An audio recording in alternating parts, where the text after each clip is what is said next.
Hey everyone, welcome to another edition of The Bullet. My name is Paul Lathrop. I'm the Deputy Director of New Media for the Second Amendment Foundation. Joining me today, live from upstate New York, Dan Wos of the Loaded Mike Show, also author of the book Good Gun, Bad Guy series of books. Dan, how's it going today, man? Excellent, man. I'm glad to be on the show. Uh, let's go ahead and get started because we've got several stories to cover. First story I want to talk about, Eric Pratt of Gun Owners of America is raising the alarm this week. He's saying that Democrats are aiming to add gun control to the National Defense Authorization Act that has to be approved by Congress because at the end of the year, funding for the military runs out if they don't pass the NDAA. Looks like from what Eric Pratt's writing that they want to add safe storage laws to the federal NDAA, which would mean that all over the country there would be a national safe storage law. This is dangerous, man. The only way to enforce a safe storage law is to come inside your house and look at how your firearms are stored. Yeah, exactly. That's a crazy thing. First of all, in this country, it would be unenforceable with the rights and freedoms we have in America. However, I wouldn't be surprised if they'd find a way to get around that once they put something like this in place. In other words, if you are a known gun owner, a registered gun owner, they would make it maybe make mandatory inspections, and things like that. That stuff has got to be pushed back.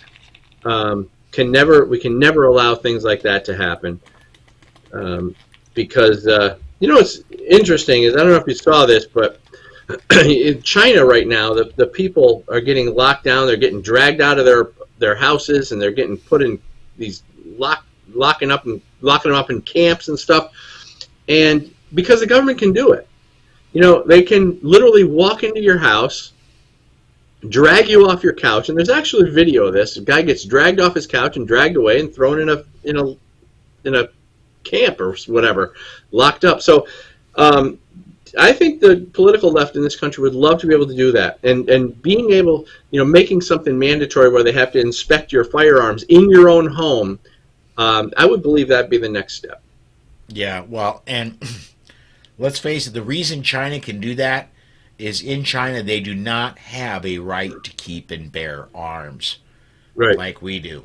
Yeah, that's a good point, because if they tried that in this country, they tried not coming to your door and dragging you out of your house, they would get the barrel of a gun shoved up their nose. Yes, very much so. I'm, yeah, I'm. This whole story, and let me put this up on the screen here. U.S. Capitol switchboard, 202-224-3121. You need it doesn't matter where you are. It doesn't matter who your representatives and your senators are. You need to be on the phone right now to them to let them know that you expect whoever your representative, whoever your senators are, you expect them to work to make sure there's no gun control in the NDAA, the National Defense Authorization Act. Is the actual name of the legislation, because this is, and I've been warning about this since, I don't know, July, in that the lame duck session where they know the House is going away, they're going to lose the House, that they got one shot now to get any gun control through, and that's through this NDAA, because I seriously doubt they could do it through a standalone bill. They have to stick it into something that has to pass. And honestly, that can work both ways. That's how we got national park carry, and we got that in the Obama administration because it was attached to I think it was attached to the same NDAA. So, yeah, get on the phone, folks. 202-224-3121. All you have to know is your zip code, and it will really help when you're talking to your staff or your representative, the staff or your senators. It'll really help if you have voted and you're a registered voter. So, yeah, yeah, it's that. Go ahead. You know, anything else on this one you want to talk about? No, it's just that that's just a means to an end. You know, when they talk about safe storage, you know, it's not the safe storage that they're concerned with. It's the vehicle to enforce the safe storage that they really want. Does that make sense? Yeah. In other words, they don't care if your guns are laying around the house. What they want to do is they want to be able to go into your house and confiscate those guns, and they'll need the justification for doing that. Well, now we have this safe storage law.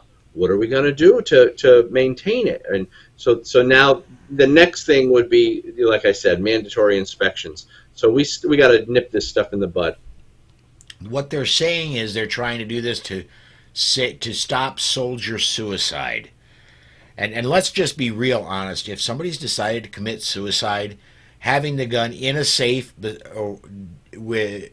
or if it's on a bedstand table is only going to make a minute or so, if that, difference. Right. And if we can't trust our military with guns, who can we trust with them? You know, that's the thing. It's these guys are trained to use them, and like I said, it's just another way of getting in there and infringing on people's privacy. Yeah.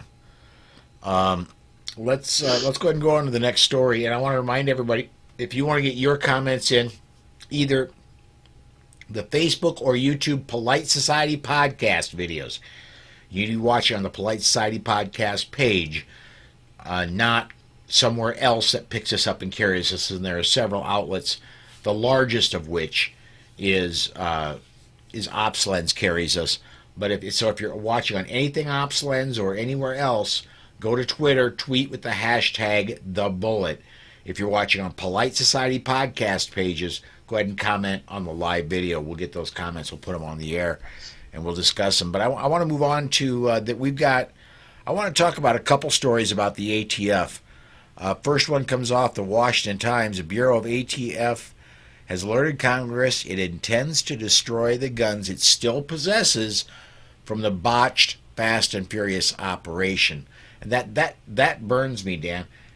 That was not a botched operation. That operation operated exactly the way it was intended to operate, which saw the U.S. inadvertently, no, it wasn't inadvertently, arm Mexican cartels. Rep. Jim Jordan of Ohio, the top Republican on the House Judiciary Committee, objected to the move in a letter released Tuesday night, saying the weapons are still important evidence. Although the ATF apparently intends to forget its dangerous misconduct in Operation Fast and Furious, the scandal is still a matter of public concern, he wrote. I request you immediately take steps to preserve all evidence associated with Operation Fast and Furious and confirm in writing that you have done so. Yeah, and here we go again. I hate to keep digging into politics, but January's coming up. The turning of the House over to the Republican Party is coming up. I'm thinking they're worried that the Republican House is going to start launching investigations into what's going on. So they're thinking now's the good time to dump the goods, get rid of the evidence. Right. I mean, isn't it obvious? Really, when after reading this article and seeing when, like you just pointed out, when they want to do it, what exactly why would they want to destroy those firearms? Why can't we just keep them for an indefinite period of time? What are they taking up too much space?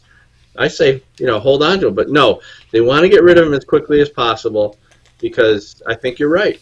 I think there's going to be a lot of investigations coming down, and they don't want anything to be revealed. The ATF, God, the ATF is doing it seems to be doing everything wrong these days. I even wrote an article in Ammo Land about the ATF creating this National Disposal Branch Yep. to get rid of, to get rid of these firearms, and they do an average of 23,000 guns per year. That are destroyed, and these are guns that are confiscated or guns that are used as crime evidence. So they do destroy guns. Why all of a sudden they want to start destroying the Fast and Furious guns? Let's leave those for a little while. Let's see what happens with those as far as investigations. But and go ahead. Going back to that article, that National Disposal Branch, they've got room because they lost thousands of guns and gun parts. Yeah, right. Because Good they had point. an internal issue with one of the security guards there taking some of them and going and selling them on the black market. The only reason that guy got caught, it wasn't because of an internal investigation. He got caught because he got a speeding ticket, and the officer that pulled him over goes, "That doesn't look real cool in the back seat of your car," and got to checking things out, and oops, they're not his. And that's how they found out they were missing thousands of guns and gun parts. Yeah. So, And you know what else? Go ahead. No, go. Another interesting thing about that is those guns that he was selling them too. So he was stealing guns that were confiscated and that were to be held or destroyed, and he was stealing them and selling them. And it seems like he had his own little enterprise going there. His name was, he's a security guard for the NDB, which is the National Disposal Branch. His name is Christopher Lee Yates. Mm-hmm. And he ended up getting 14 years in jail. But yeah, so he steals them, he sells them, and he, this organization, this office or this building or this warehouse or whatever it was, had a reputation for not locking the doors and people leaving the doors unlocked and open for people to come in and out without using keys. People weren't signing in and out. They weren't even putting guns in their secure locations. All sorts of stuff that they were doing wrong over there.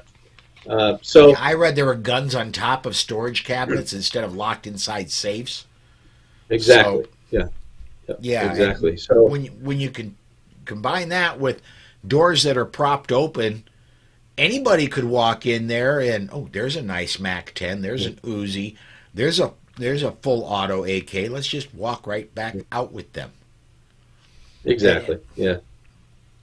So I don't trust the ATF to do anything right. I mean, they're not doing anything right. It's no surprise that now all of a sudden they want to destroy, Fast and Furious guns. It's pretty clear why they want to do it. Yeah. Let's talk a little bit about Oregon. Oregon, of course, by the narrowest of margins, passed 114 in the November election. And this is going back to Tuesday. A federal judge denied a restraining order on Measure 114, claiming that standard magazine capacities are not protected, not often used in self-defense, are probably not constitutional. While declaring that Measure 114 could go into effect, this judge also delayed implementation of the permit to purchase part of the measure for 30 days because the state asked for it. The state wasn't ready. A state had asked for 60 days, but right after telling the court they would be ready to go by Thursday, which is when this thing's supposed to take effect. Her order would lead to the crushing firearms retailers, endangering anyone with a standard capacity magazine, and outlawing the sale of most shotguns while turning most existing shotguns into contraband because their tubular magazines were capable of holding more than 10 rounds. Then, later that afternoon, a judge in Harney County changed everything by issuing his own temporary restraining order against the measure, putting it on hold. So while a federal judge did nothing to stop 114, an Oregon judge did. As you might expect, the state announced immediately they would seek to undo the county judge's ruling as quickly as they could. But for right now, 114 is not going into effect. Based on what's been happening lately, that could change at any minute. Federal cases are still moving forward. Refusal of the judge in the federal court to place a stay on the measure does not change the fact it will still be going forward in court to determine whether it is actually constitutional. So in the morning, it's going to go. In the afternoon, it's not going to go. And ironically, it was a state judge that said, nah, this doesn't pass muster. The federal judge was prepared to let it go. All I can add to that is I know that GOA has lawsuits. SAF, my boss, Alan Gottlieb, has multiple lawsuits in Oregon active. And I believe Firearms Policy Coalition has a lawsuit active in Oregon. So any thoughts for you? Yeah, these groups are doing great, too. Firearms Policy Coalition, Second Amendment Foundation, Gun Owners of America, they're doing fantastic work, and we're watching that in New York State, where I live.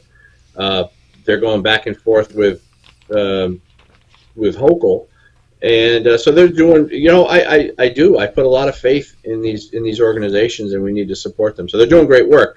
One thing I noticed about this, and it just brought up the thought, is that when you're talking about 10 rounds or more being a high-capacity magazine, we all know that that's ridiculous, right? Oh, yeah. But how did this come about that the conversation is about 10-round magazines now is whether or not it's high capacity? It's because they create this narrative. They can take anything and create a narrative around it. And if you perpetuate that narrative long enough, eventually 10-round magazines will be considered high-capacity magazines, which is exactly what they achieved. And it all started with a narrative. It has there's no science or anything behind it. We know 10 rounds is not high capacity. It's actually kind of light capacity. Yeah, exactly. So, but it's the narrative that's created that's the most destructive thing, and they know how to use the narrative to change public opinion, change the way we think about guns in America, and ultimately get support for legislation based on that false narrative. That's just one of them. Assault weapon, that's another narrative. We don't, logical thing that people don't consider an AR-15 an assault weapon.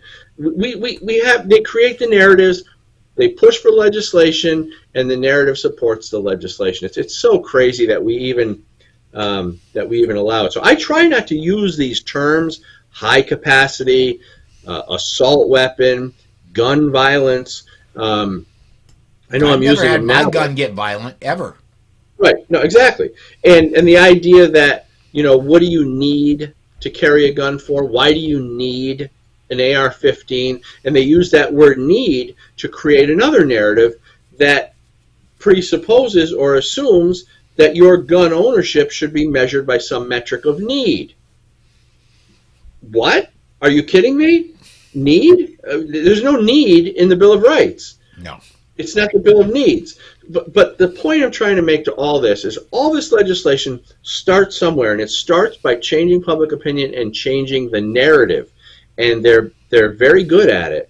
And we have to start understanding that, how that narrative works, how it gets created, and how we can push back on it and change that narrative to an honest gun narrative. So we need to come up with a term like neutered magazine, or when they try to push for a 10-round magazine, that's a baby magazine.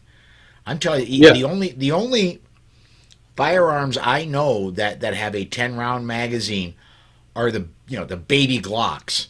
The deep concealed guns have capacities of less than 10. Right. Even the Glock 26, which is a mid-sized firearm, has a capacity, I want to say, is a 13. So yeah, and then going to rifles and shotguns, the standard capacity magazine for the AR, the most popular firearm the most popular rifle in America, the standard capacity is 30. You have to really look to find anything less than 10 rounds for an AR. Or, I don't know, you could go to New York? Well, you could say that your standard magazine is for 50 Beowulf, and by the way, that exactly fits 10 rounds in a 30-round AR magazine. So anyway, Canadians have been doing that for quite a while. Get a couple comments in here if I could, Dan. Sure. Most older shotguns won't even feed the mini rounds. Most likely that's absolutely accurate. I trust Gerald on that, but there's a lot of new shotguns out there too. He also said if they just had a fair judge. Well, there are at least 5 of the 9 that sit in the highest court of the land. I don't think it's going to take 12 years for this case to get there. One more here. Mike White said, I would call my 5.56/223 AR-15 a plinker rifle. It's a plinker rifle. It's also a great varmint gun, and I just call them sporting rifles. If they really want to attack us, I'll start calling them patrol rifles. Because if they want to ban patrol rifles, that's going to put a whole lot of police in a bind. Yeah. Yeah, exactly, and that's the idea. Using terminology that that doesn't lend to this anti-gun fear campaign is the best thing for us to do, rather than buying into their terminology and their language. We need to have our own, and we need to bring it back to a normal vocabulary. But the problem is a lot of gun owners will fall into it, and I've seen it at the range. I've seen people call their AR-15 an assault rifle. And I want to say, stop talking like that. That's unfortunate. Yeah. And it's not, is it their fault? I don't know. It's people get caught up in the narrative and in the vocabulary that's being used, but we shouldn't do that, of course. And that's my big gripe. And here's the rub. Honestly, it sounds real cool if I go to the range with an assault rifle. That kind of sounds cool to me. I mean, it sounds scary to the other side. It kind of sounds cool to me. Right. But you're buying into their language. Yeah. And that's the problem. Got one more story I want to cover with you today, man. This one off of Bearing Arms. It's a Cam Edwards story.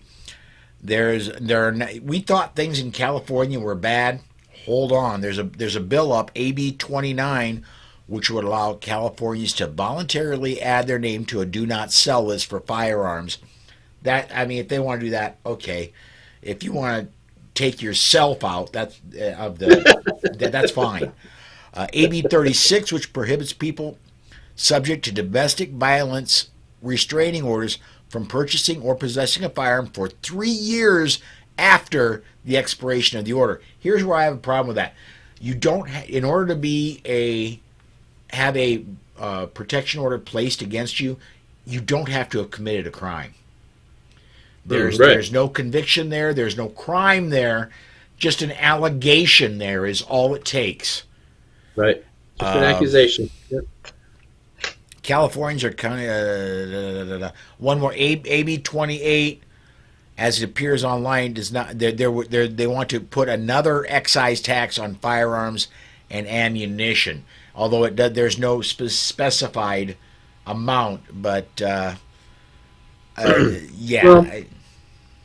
Well, I always look at the ammunition tax, and I always try to look at what is the result of it. What would the result be? So let's follow the trail. What are the effects of these things? Because remember, they're always one step ahead. They know what the effect is going to be. when they implement these new laws.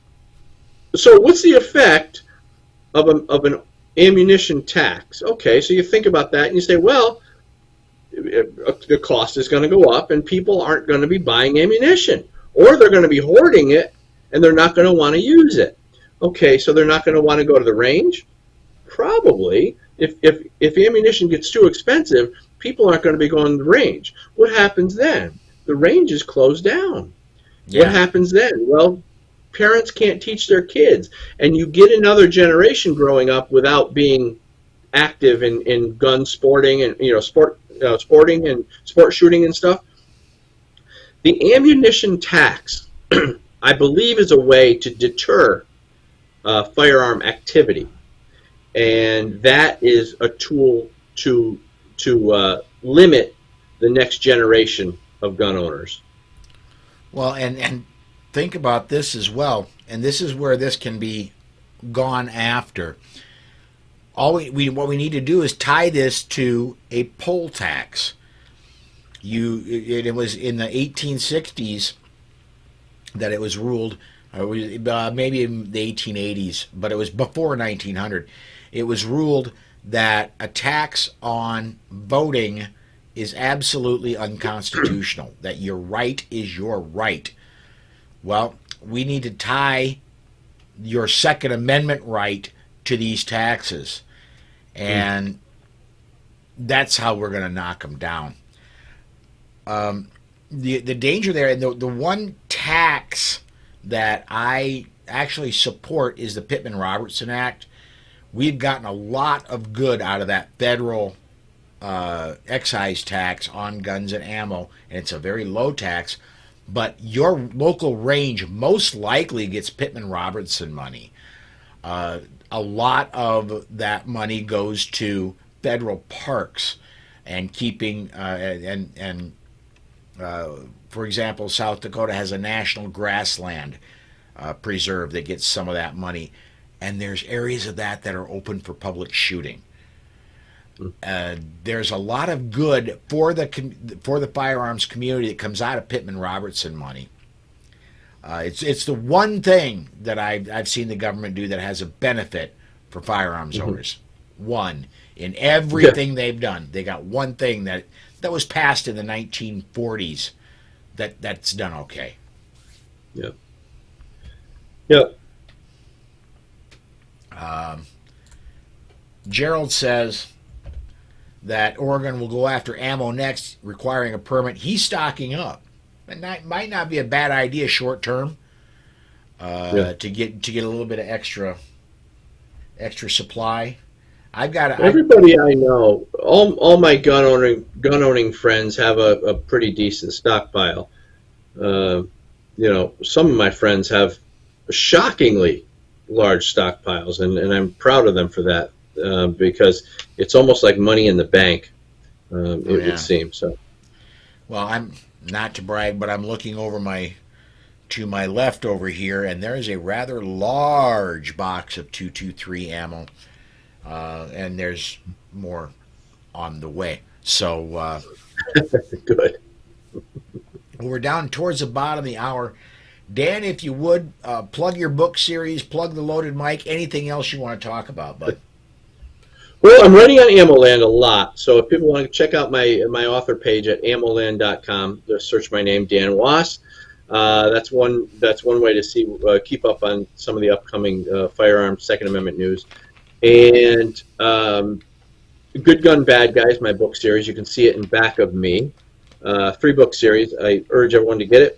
For Christmas, we're actually doing autographed copies. We have copies, hardcovers in the studio, and we will be sending them out autographed if you'd like. Just go to goodgunbadguy.com, goodgunbadguy.com. And my web show, The Loaded Mic, we're starting to get picked up by some new networks, and new sponsors are coming on, so we're really proud of The Loaded Mic. That's loadedmic.com. And we have a lot of fun on that show. So there's plenty of ways to find me and what I'm doing, and we're having a blast over here. We're having a good time. Very cool. I get a couple more comments in here real quick before we back out of here.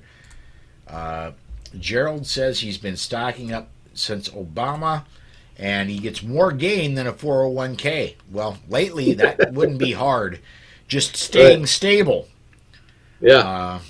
Yeah, it gets you a better return than your 401k will recently. And Mike says, if I shoot 50 rounds, I buy 100 the next time. Yeah. I don't think this is a big, huge secret.